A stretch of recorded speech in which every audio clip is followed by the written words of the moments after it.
Today, even pre-pandemically, roughly 70% of our communication was already virtual, emails, conference calls. That shot up to roughly 100% for all teams that had the capability to do so. The reality is, as body language hasn't disappeared, it is transformed. We now embed digital body language signals and cues that help bring back a sense of nuance and tone. The problem is, we often don't realize we are using these signals, and we must master this new skill, just like we spent years mastering traditional body language in our 20th century world.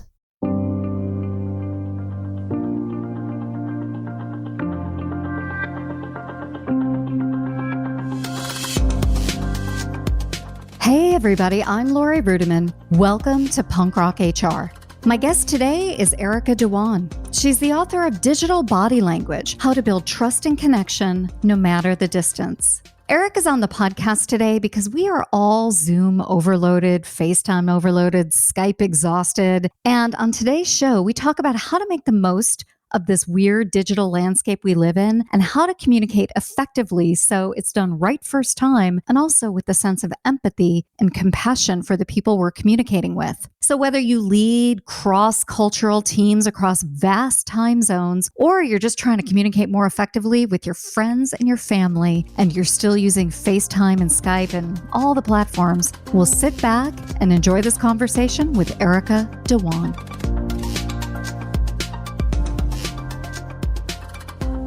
Hey, Erica, welcome to the podcast. Thank you so much for having me, Lori. Well, I'm so pleased you're here today. Before we get started talking about your amazing new book, why don't you tell us all who you are and what you're all about? My name is Erica Dhawan. I'm the author of Digital Body Language. I grew up as a shy and introverted girl, struggled to find my voice for most of my life. And one of the things, because I was so quiet, was I developed a knack for studying people's body language, what allowed certain people to build trust versus others. And I think a lot of this had to do with the fact that I grew up in an Indian household where my parents spoke Punjabi at home. And I often didn't know everything they were saying, but I was studying their body cues. And at school, I had accented English. So I used body language to really understand not what people were saying, but how they were saying it. My passion for body language grew, and I ended up teaching communication and collaboration. Today, I realize that we are all immigrants to a new world that I call digital body language, and I'm excited to help others navigate the challenges that I experienced in the 90s with traditional body language in our changing times. You know, it's interesting that you mentioned accented English, because I think as a speaker and a writer and someone who travels all around the world, we all speak accented English. What do you think about that? One of my clients has an amazing story about how we have to really check our bias in our ways of speaking. She ran a global steering committee where she was based in New York. She had a team member in London, a team member in Sydney, and a team member in Buenos Aires,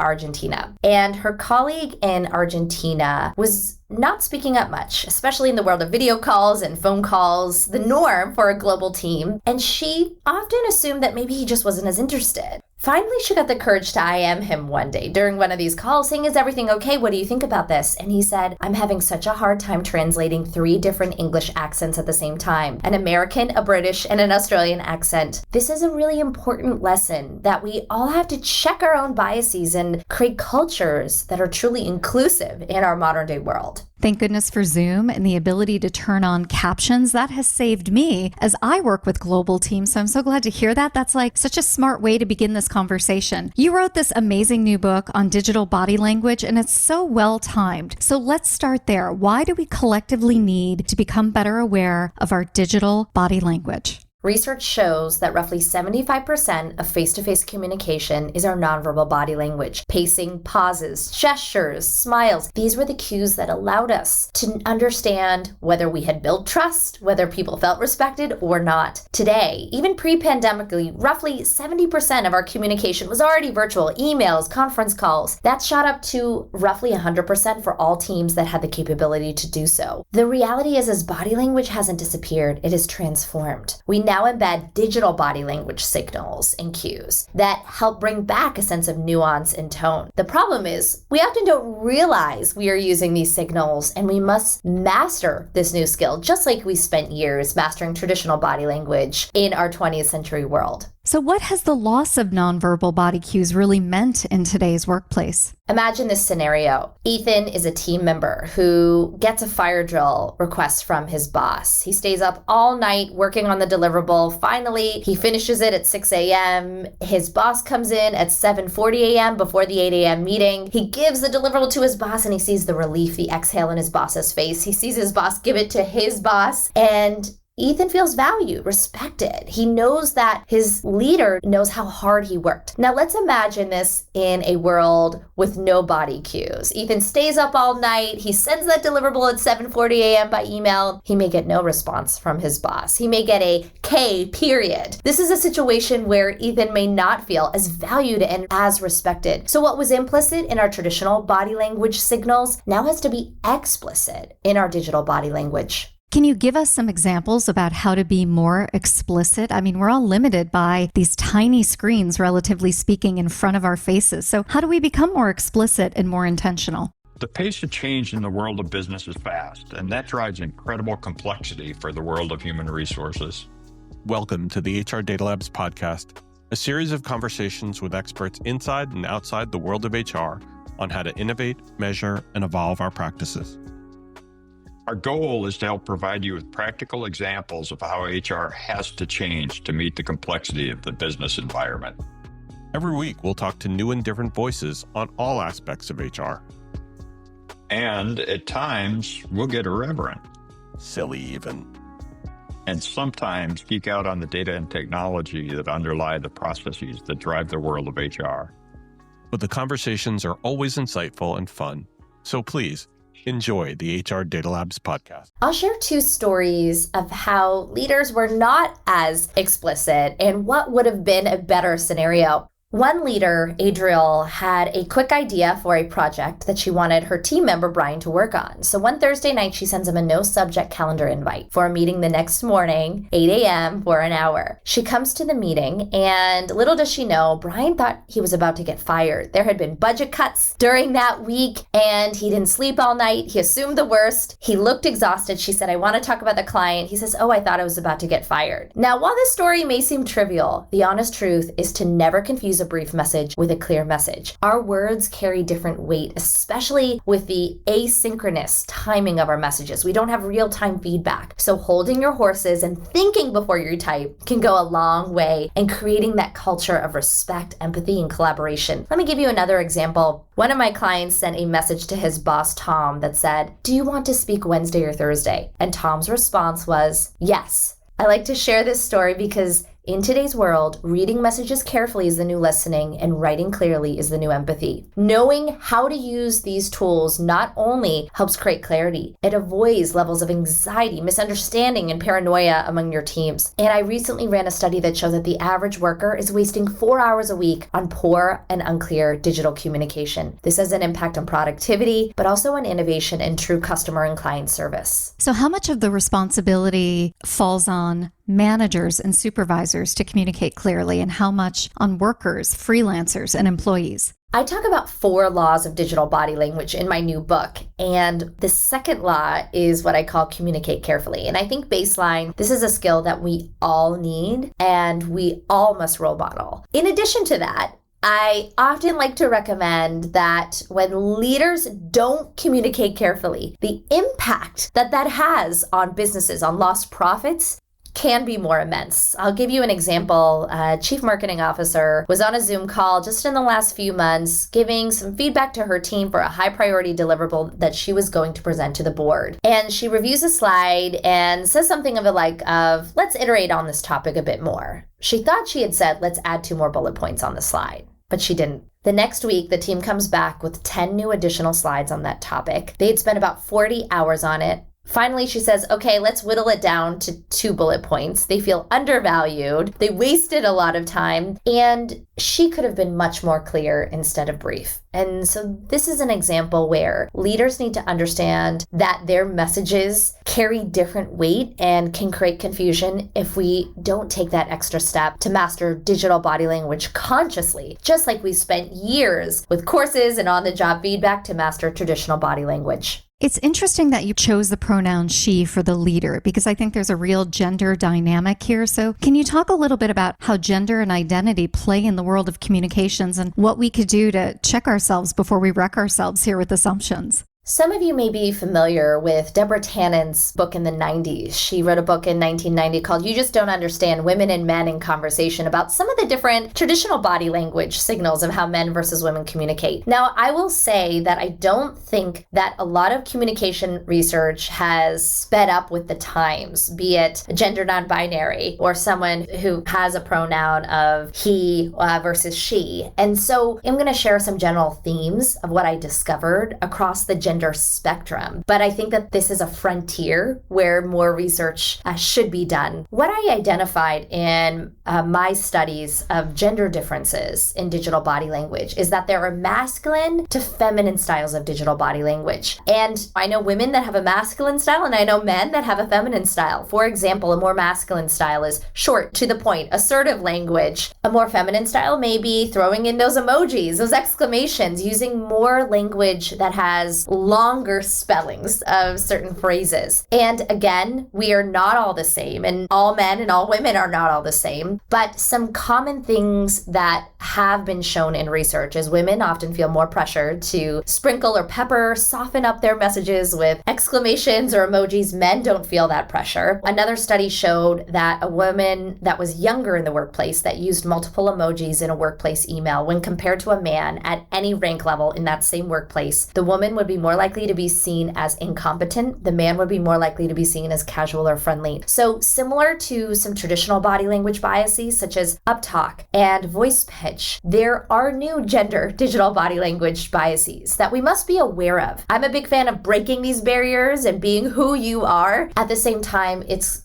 effective to be conscious of some of these dynamics as well. So everybody wants to know, emoji or not emoji now, based on what you just shared. So where do you fall on this? Here's my general rule of thumb. Emojis are like the new facial expressions. Whether you're happy, sad, grateful, they could signal the furrowed brows of a question. They could signal the raised eyebrows of excitement. They could signal your smile with a simple smiling emoji. They could also signal anger with a turned raised eyebrow emoji. I think that emojis are a very powerful tool to show the range of our emotive feelings when we can't be face to face and we can't signal those cues. So I'm a big fan of using emojis, but think before you emoji. Make sure that someone will understand it. And especially if there's a high power gap or a high trust gap, you may want to err on the side of formality first and then gradually use these tools over time. You know, you write about formality versus informality in the book. So let's talk about that for a second, because I think that's a real interesting perspective that you bring. I spent a lot of time in my new book, Digital Body Language, studying some of the issues that caused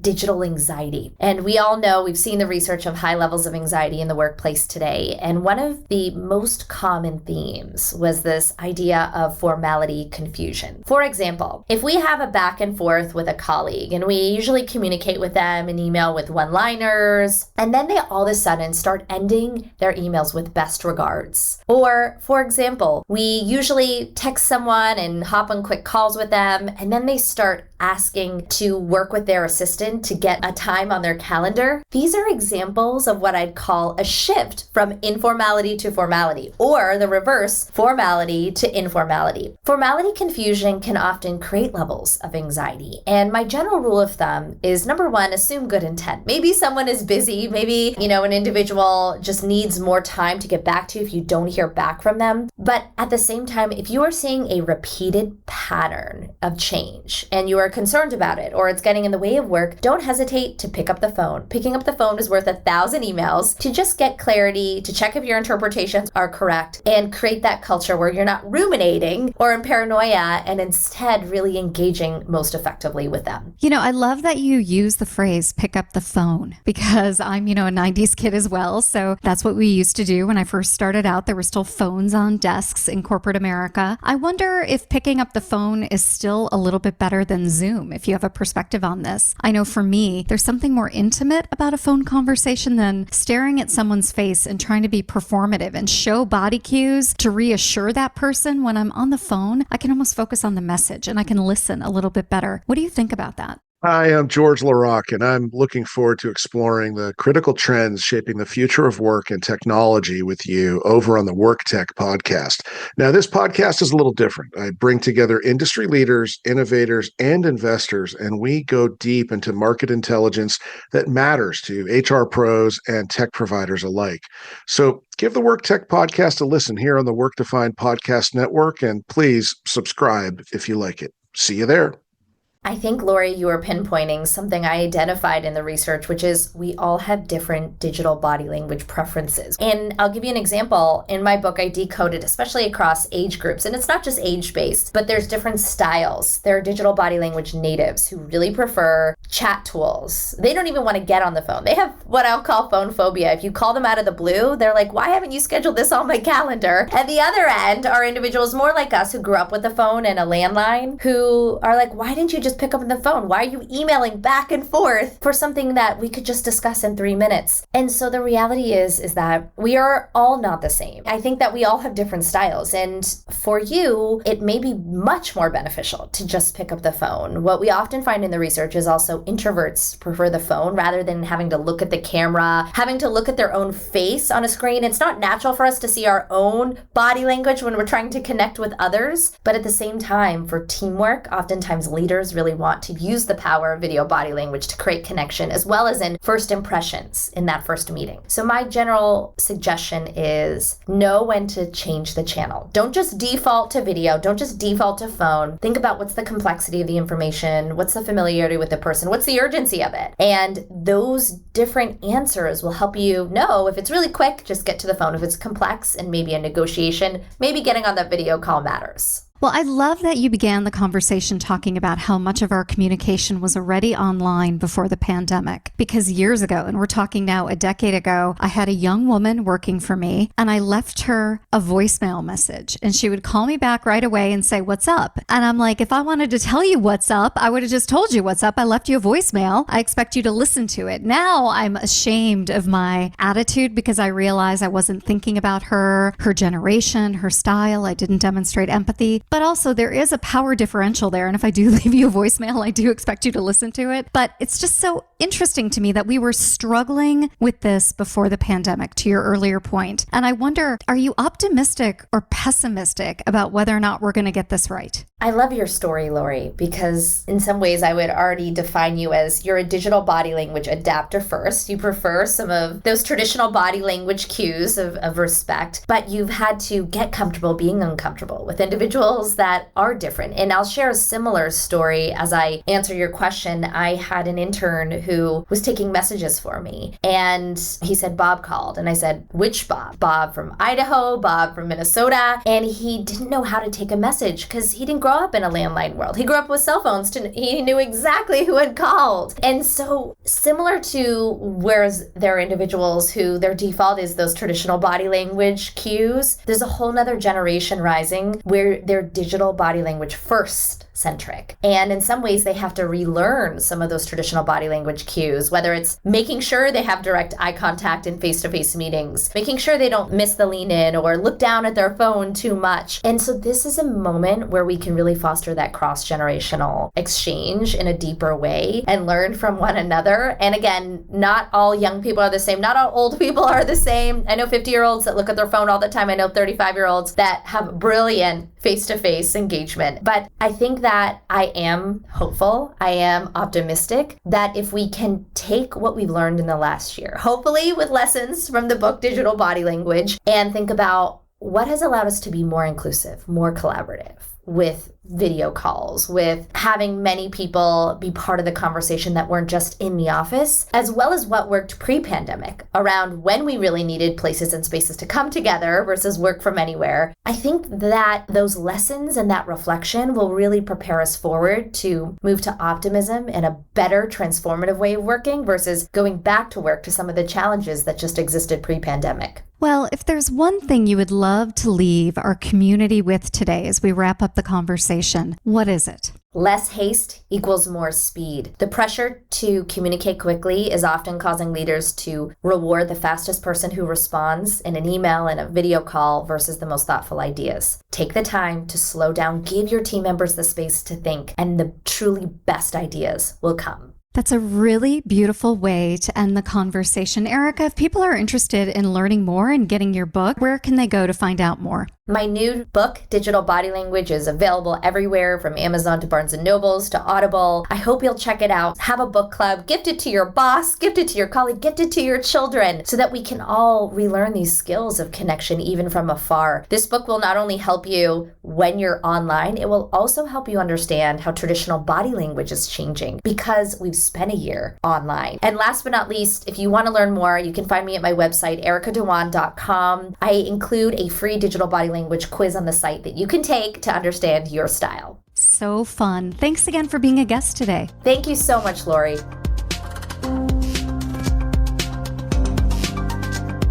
Hey, everybody. I hope you enjoyed that conversation on Punk Rock HR this week. Now, for more information, all the notes, all the highlights, all the resources, you know where to go. You can head on over to lorirudiman.com/podcast. Now, that's all for today, and I hope you enjoyed it. We'll see you next time on Punk Rock HR.